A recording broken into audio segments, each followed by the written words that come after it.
Sa video ito ay tuturo ko sa inyo kung paano sinusukat ang konsumo ng kuryente ng inyong CCTV. Isa-isahin muna natin yung binanggit ko na materials or devices para mas lalo nyong maintindihan. Ito naman ang tinatawag na multi-tester. By the way, itong nabili ko nga pala ay ito ay meron siyang auto. So ibig sabihin, hindi mo na kailangang iset pa, or kung mapansin nyo, wala siyang dial, yung selector ba, para pagpili. Halimbawa, magte-test ka ng DC voltage o kaya AC voltage, continuity sa milliamps, at saka yung sa microfarad, pangano ng capacitor, at iba pa. So, mapapansin nyo, itong maliit lang to, ayan o, ganyan lang nga kalaki yan eh. O. Kung gusto mong magsukat, ikabit mo lang itong test probe. Normally, sa COM yung negative, yan yung black, yan.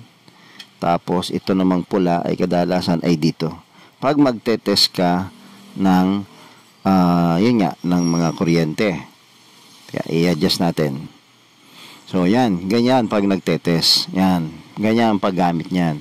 Ngayon, mapapansin nyo, pag pinindot ko itong set, lalabas dyan yung kumbaga parang manual, kasi kanina automatic oh. Yung mapapansin niyo, meron siyang B, tapos meron sign ng tatlong tuldok sa isang guhit. Ibig sabihin DC voltage ang nasusukot niyan. Battery, yan DC volts yan. Mga power supply, mga AC DC. Tapos yung sa ano naman, yung sa yan sa AC voltage naman, ganyan yung sign oh, yan oh. Sine wave kasi ang tawag yan eh. As in SINE. Sine wave. So, isang araw papaliwanag ko yan kung bakit yan ay ganyan, bakit yung DC diretso lang, at kung bakit may kinalaman yan doon sa frequency, yung hertz na sinasabi, 50-60 hertz, may kinalaman yan doon. So, yan yung pagsiset pagka gusto mong directly makuha ang value na susukatin mo kung sinusukat mo 220 volts or 110 volts. So, next, yan, mapapansin nyo, meron siyang parang omega na sign doon sa tabi. Ibig sabihin, ang sinusukat niyan ay ohms. Normally sa resistance yan. Yan ang value ng resistance eh, ohms eh. Tapos, next is, ito naman ay, ang alam ko, ito ay sa mga diode. Hindi naman ako electronics, pero tingin ko sa diode yan kasi may ano siya eh, may symbol ng sa diode. Next is ano ito? Ito sa capacitor naman to. Kasi mapapansin niyo may nakalagay dong MF eh. UF. So microfarad 'yon. O ang alam ko sa mga capacitor 'yang ginagamit. Pero sa pang-electronics yan, hindi natin gagamitin 'yan. So next is oops, namatay ilaw. Itong isa, pero itong isa ay yan MA. Ibig sabihin milliampere. So 'yun, mapapansin mo yung sign uli ng DC nandyan. Kasi pwede ring magsukat ng milliampere or ampere para sa AC, alternating current. Magiging ganyan yung symbol niya. Sa mga electrical circuit sa mga bahay, siyempre dahil AC yun, ang kadalasan ginagamit doon yung clamp ammeter, o yung iba naman kung tawagin ammeter. O sa kotse, sa mga sakyan, usually sa mga owner, kung nakikita nyo, meron tinatawag na ampere gauge. So parang ganun din yun, sinusukat yung kailangan niyang requirement niya na kuryente. Pag hindi kasi yung sa sakyan, kasi pag hindi pumalo ay walang kuryente, hindi talaga mag-start ang sakyan. Anyway, hindi naman yun ang pag-usapan natin, lampasan lang natin yun. So ano pa, next, o yun, balik na uli sa auto. So yun lang. Ngayon, by the way, pag nga pala ikaw ay nagsusukat ng amperes, ito nga palang kulay pula na ito ay isasaksak mo dito sa 2 amperes. Yan na nakasulat kung kita nyo, yun o. So ibig sabihin, ang masusukat niya ay maximum of 2 amperes lang. Pag 3, mali na ang sukat niya. Hindi niya masusukat ng tama yun. 0.5, 1, 1.5. Yan, kaya niya. So, may value kang mababasa. So, yun. At dumako naman tayo dito sa AC-DC adapter. Ito yung tinatawag na rating. Pag sinabing AC-DC, ang ibig sabihin niyan, ito ay kino-convert niya from AC, alternating current, to DC, direct current, yung kuryente. So, at a usable level. Siyempre, yung mga device natin, Kagaya nga ng mga camera, DVR, ay DC lang talaga ang ginagamit yan. Actually, battery nga gumagana yan eh. So, hindi natin pwedeng isaksak diretso sa 220 yung DVR natin kasi sasabog siya. Ang rating lang talaga niya ay hanggang 12 volts lang talaga. So, kung babasahin natin yun, kung makikita nyo, meron siyang input na AC 100 hanggang 240 volts. Ibig sabihin, ano siya, auto volt. Sa US, tsaka sa Japan, 110 ang kanilang kuryente. Dito sa Pilipinas, 220 lang tayo. So, ito walang problema kahit saan mapasaksak yan. Kasi auto volt nga. Pero kung halimbawa, ito 110 ang nabili mo, nasaksak sa 220, patay, sasabog yun. Kaya, yung 50 or 60 hertz na yan na tinatawag ay yan yung frequency. Yan yung tinatawag na bugso or yung push-pull. Kumbaga, kasi siguro papaliwanag ko na lang sa isang araw yan sa ibang video. Yung output naman, DC 12 volts, 2 amperes ay yan yung nagiging output. Ibig sabihin, yung output niya ay dito lumalabas. Yung input naman, 220 papasok, 12 volts ang lalabas. So, maliwanag. Ito naman, yung sa baba, yung logo na yan, ay yung drawing na yan, yung positive plus, yung loob daw, yung gitna, yung negative na malabas. Ito yon. Yung loob, positive, yung labas, negative.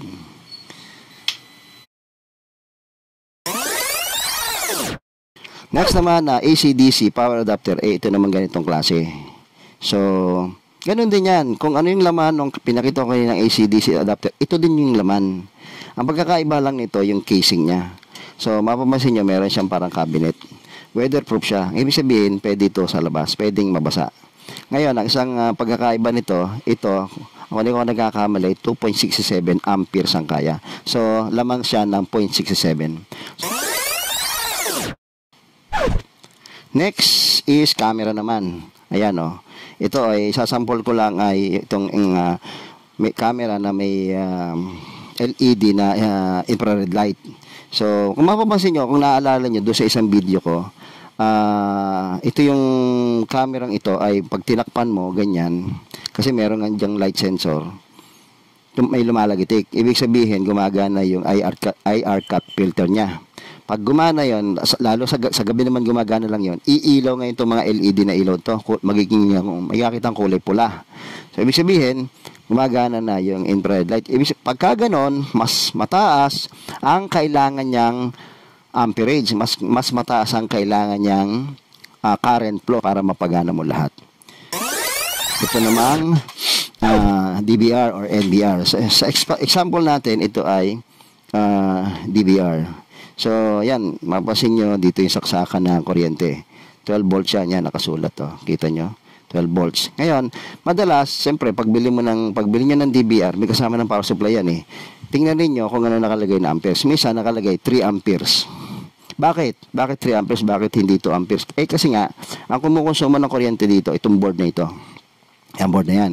Ngayon, itong hard disk drive na ito, pag sinaksak mo yan, ito yung pinakang data. Ito yung power. Yung power na gagaling dito, pumasok sa board, dadalo yan dito, susuplayan din niya ito. So, ang ibig sabihin, itong hard disk drive na ito ay kumukonsumo din siyempre ng kuryente. Ngayon, di ba, may narinig na siguro kayo, yung SSD, solid state disk drive. Yun, mas mababa ang konsumo nun. Bakit? Kasi, ito kasing ganitong traditional na hard disk drive, meron niyang motor. Meron niyang moving part sa loob. Yan yun eh, yan o. May motor yan dito, umiikot yung parang parang CD. So, ibig sabihin, mas malakas ang konsumo kasi ano yun eh, mechanical. Samantalang, yung kuryente dito na kailangan mo dito sa circuitry na ito ay electrical lang. Ngayon, dalawa. May electrical ka, tapos meron ka ring motor, may mechanical ka na kailangan i-convert. So, ibig sabihin, mas malaki yung kailangan mong kuryente dito. So, tapos, ito pa. Yun na nga, sasama na nga dito, mas malaking kuryente. Okay, Alex, mamaya, papakita ko sa inyo. Ang susunod dito ay i-demo ko na kung paano natin masusukat. And next is, kukompute natin kung magkano talaga in total. Magbigay tayo ng example. Kung 4 na camera, isang DVR, tapos may hard disk kayo. Okay, so ito na yung pinakahintay ninyo. ito na yung pinaka-importante na part ng ating video. Kung nakarating kayo dito, sana wag nyo naman kalimutan, lalo na do sa mga hindi pa nakasubscribe, na mag-subscribe naman kayo. I-like nyo na rin at i-share nyo na rin to para marami tayong matulungan. Ngayon, at kung gusto naman ninyo, once na nag-subscribe kayo, na ma-notify kayo sa mga susunod na video ng aming mga na-experience, mga knowledge and information, mga tips and tricks na pwede namin i-share na at mapapakinabangan ninyo, ay i-click nyo naman yung notification bell icon at para kayo ma-notify sa mga susunod na video. Okay, ito na yun. Yan na natin. I-connect na natin kung paano natin i-testing. By the way, ang gagamitin natin dito ay yung 12 volts na power adapter at susukatin natin kung ilang ampere ang kailangan nitong camera na may infrared. Yun namang sa starlight o spotlight, pares din lang naman yun. Basta umilaw yung ilaw na yun, ganun din yun para na ring infrared light. Okay, so siyempre number 1, saksak muna natin itong ating power adapter. So dito tayo magsaksak sa kabila. Yan, para kita. Siyempre, titingnan natin kung umiilaw. Okay, may ilaw na yun, kulay green. So for the meantime, i-test muna natin kung may nakukuha tayong value. Baka naman umiilaw nga yung LED nito, pero wala naman tayong nakukuhang kuryente. So siyempre, minsan dito kayo tumingin kung anong makikita ninyo nitong sagot. Kumbaga, by the way, itong pula na probe na ito, lipat muna natin dito sa kabila. Yan, ganyan dapat ang settings. O, tingnan natin ha. I-auto na natin. Tingnan natin kung makakakuha siya ng value. So, siyempre, itong positive at saka negative probe, hawakan natin. Yan, ganyan. So, siyempre, sa loob yung positive, sa labas yung negative. Tumingin kayo dun. O, ano sumagot? 12.24, di ba? Naka-auto yan. Okay? So, next is subukan naman natin wag i-auto. Ilagay natin do sa DC voltage. Yan, o. DC volt. Kalagay. Ilawan natin para kita nyo. Yan. So, ganun ulit. Positive ulit.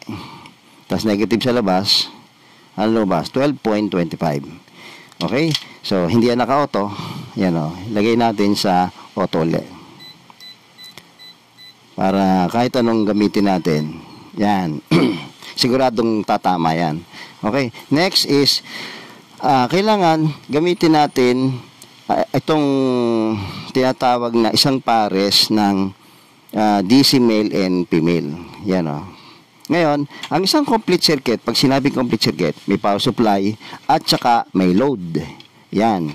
Ibig sabihin, pag sinaksa ko yan, ganyan, at gumana ito, pakinggan nyo, pag tinakpan ko yung light sensor na yun, tutunog yan, lalagitik yan. Yun. Ibig sabihin, may power na ito. Yan ay ang tawag dyan ay isang complete circuit. Meron siyang power supply, meron siyang wiring, at meron siyang load. So, ibig sabihin, gumagana na. Parang katumbas din lang naman ng ilaw yan eh. Siyempre, paano natin masusukat ang ampere? Yun nga ang ating mission, yun nga ating goal. Masukat natin. Sa pamamagitan, itong babagitin ko uli, na isang pares ng DC, male and female. O, familiar na kayo dyan, ginagamit niya sa CCTV, siyempre. Ngayon, siyempre, saksak natin dito. Ito. Ngayon, para ma-check natin kung talagang good itong ating ginawang male and female DC connector, ay checkin din natin kung may lumalabas na power. Siyempre, yung positive natin, yung negative pala dito, kasi dito yung positive eh, di ba? Kulay-pula yun. So, ito, dito yung negative, dito yung positive. Yun o, nasusundan nyo. I-zoom nyo na lang para makita nyo mas malapit. Yun o. Okay, anong value lumalabas? Yun, sala. Yun, 12.24. Di ba? May tama. Yun, doon kayo tumingin, o. Yun, o. So, wag nyo akong gagayahin, ha. Kasi, mapapansin nyo, hinihipo ko yung wire. O, kasi kaya malakas ang loob ko, ay ano kasi yan, DC voltage lang naman yan. 12 volts lang naman yan. Hindi mo naman maramdaman yan, hindi yan nakakakuryente. Pero, pag sa 220, doon sa hindi pa sanay, ay mag-iingat kayo, wag nyo ihipuin ganyan. Para safe kayo, iwasan nyo na lang na ipuin. Kasi baka mamaya, ang sinusukat nyo pala, AC voltage na pala, 220 yun. Medyo delikado kayo doon. Huwag nyo, kumbaga siguraduhin nyo, ang inyong hahawakan ay DC voltage ha. Para kayo ay hindi mamiligro naman. Kasi baka hindi pa kayo sanay. Okay, so tuloy na natin. So ibig sabihin, good ang ating power supply. Good ang ating multi-tester. Good naman ang ating itong ating DC male and female na ginawa. So, isaksak na natin dito para masupply na natin ang kuryente. Yan. So, anong napapansin nyo? Anong missing? Bakit siya hindi gumagana? Kasi nga, wala pa rin supply. Putol nga ito. So, sinadya ko yan. Kasi nga, yan ang pagkokonektahin ninyo, dadaan yan dito sa multi-tester na yan. So, para masukat, syempre, di ba, nasabi ko kanina, yung ating multi-tester, dapat itong pula, ililipat natin sa 2 amperes. Yun, oh, di ba? Ang masusukat lang natin is maximum of 2 amperes. Pag 3, wala na, hindi natin masusukat yan. So, dahil ito naman ay maximum of 2 amperes, kaya natin. Ang load naman ito, most likely ay mababa yan. Baka mataas ng 400 yan. Pero hindi pa natin alam, ha? Susukatin pa natin.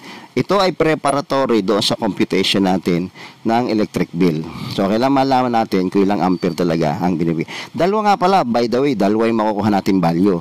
Isang naka-on yung infrared at isang hindi naka-on. Siyempre, pag sinabing naka-on, yun yung sa gabi. O, di ilang oras sa gabi? Sabihin natin 12 oras. Ilang oras sa araw? 12 oras din. 12 oras na walang infrared. Ibig sabihin, magkaibang value, magkaibang computation. Para mas realistic, mas accurate yung ating computation, ay paghihiwalay natin yung sukat sa gabi at saka sukat sa araw. Okay, so ganito. Ngayon, para masukat nyo, itong positive probe na ito, sasaksak nyo nito. Yan, yan. Tapos ito, dito nyo naman ilalapat. Yan. So, mapapansin nyo, naglalaro siya sa 49. Kita nyo? Ibig sabihin, 49 milliamps. Sa ampere, ayan ay 0.049. Ulitin ko, ha? 0, sabihin natin 50. Round up na natin. 50 milliamps. Ibig sabihin na yan, 0.050. Ganun yan. Ganun ang sukat yan. Hindi, wala pang 100 milliamps kasi ano lang yan, eh. So, yan yung sa araw. Maliwanag, ha? Hindi pa gumagana ang infrared light niyan. Yan yung sa araw. Tandaan ninyo, i-round up na natin. 50 yan, ha? O, balik uli, ha? 50. Naka-auto yan, ha? Yun, o. Naka-auto. So, i-round up natin 50. Tatakpan ko ngayon yung light sensor na yon para gumana yung infrared LED. Yung mapapansin nyo, ewan ko, kita nyo kung kulay pula. O, anong reading natin? 260. Bumalik, teka. Oh, kasi natanggal ko yung kamay ko. O yan, ibig sabihin, 262, 63, 64, 65, 66, ba't tumataas pa? Tingnan natin kung hanggang saan. 267. O, tumataas pa, 268. 270 na, ilagay natin sa 270. Diyan na yan, 270 na yan. Most likely. Oh, dire-diretso pa. So, hindi yung metro, basta yan yan lang, yung panukat lang. Wala na, 273. Basta yan, ganyan yan. Hindi na yun maglalalayo dyan. O, tandaan ninyo, ha, 273. Kaya naman yung mga estimate lang. Kasi minsan naman, yung reading naman, hindi naman talaga eksaktong-eksakto. So, tandaan ninyo, 50 pag-araw, 270 sa gabi. So, ibang computation sa gabi, ibang computation sa araw. Yun ay sa dito pa lang yun sa sa camera, ha. Hindi apat na, kung wala apat ang camera mo sa bahay. O, times sa 4 mo yun. Yung nakuha mong value na yun na 2 piraso. Okay, so next is gagamit DVR naman, DVR na may kasamang hard disk. Sa simula, wag muna tayong maglagay ng hard disk. This time, ang gamitin naman natin ay itong tinatawag na outdoor na power supply. So, mas mataas ito kasi ito 2.67 amperes. Yan, o. Milaw na, o. Ibig sabihin, na-test ko na yan. Good naman yan. So, dumiretso na tayo dito, DVR. So, saksak na agad natin ito dito. Yan. By the way, 2.67 nga palang ibinibigay niyan. So, saksak na agad natin dito sa DVR. Yan. Tapos, tingnan natin kung ilan yung makukuha nating reading. Yan. Naka-auto pa rin yan, ha. So, 259, 200, malaki yan, dapat mataas yan, 300, teka, medyo nagalaw, 300,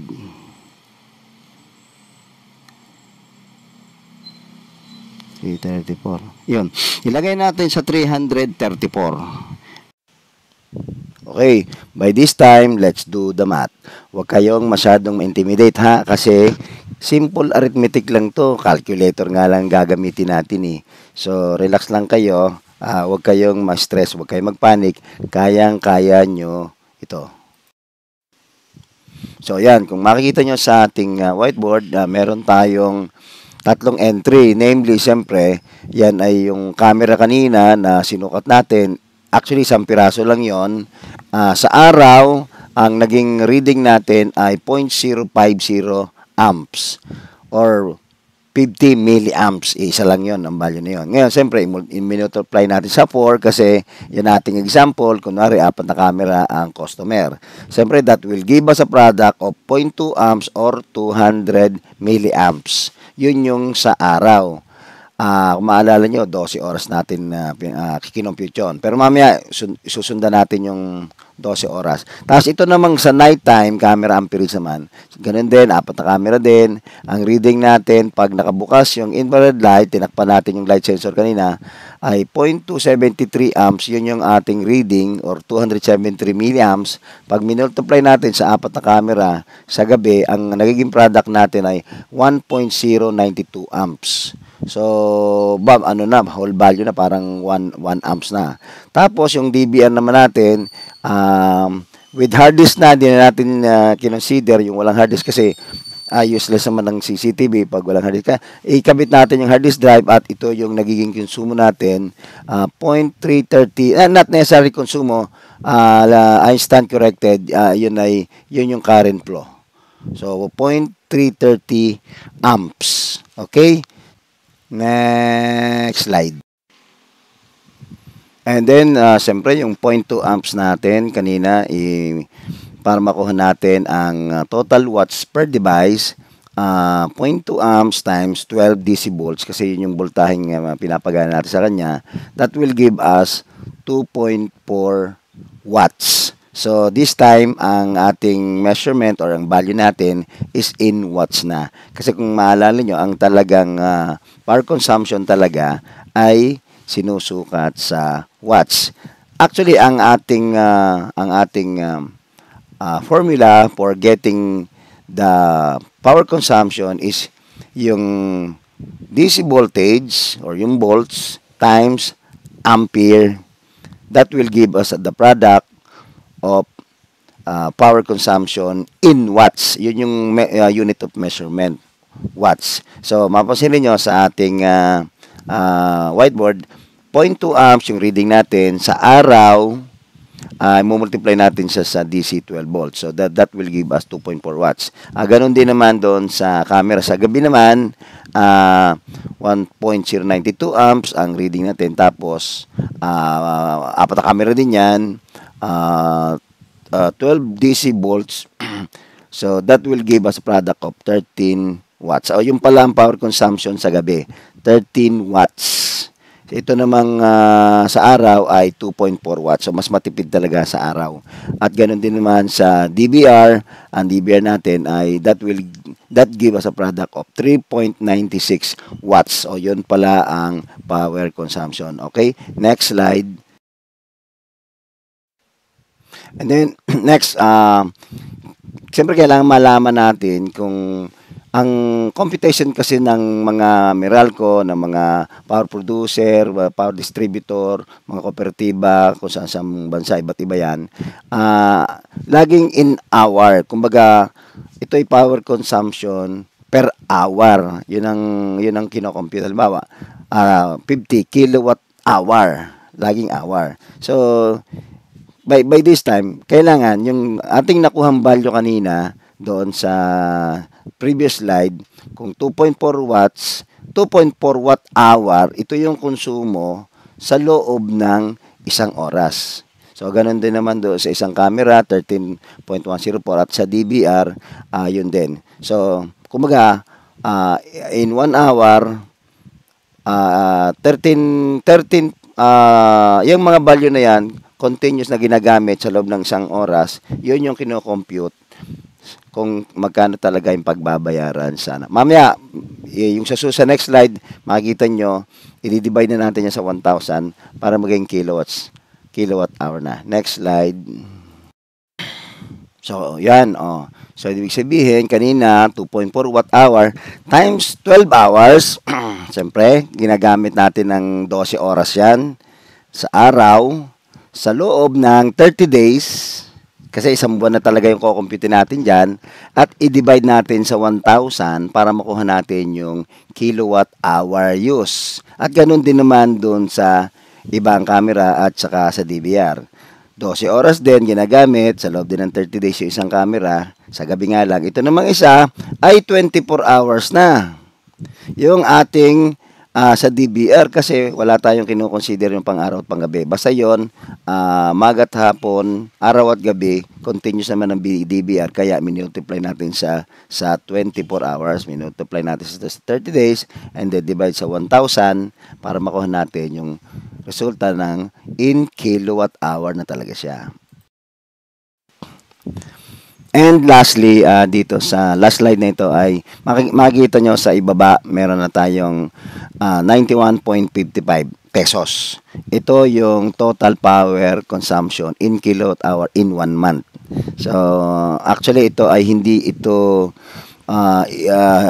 sobrang accurate yung ang ibig sabihin ito ay very close sa reality kasi unang-una iba't iba naman ang computation ng iba't ibang power producer, ang dami kasing entries dyan sa ating bill, may mga generation charge, may mga peso dollar exchange rate, pati lang siya may kinala different taxes na hindi naman natin naintindihan sa tayong mga ordinaryong user, wala basta bumagsak, yan babayaran natin. Pero doon sa huli, meron talagang lumalabas na tinatawag na yung rate.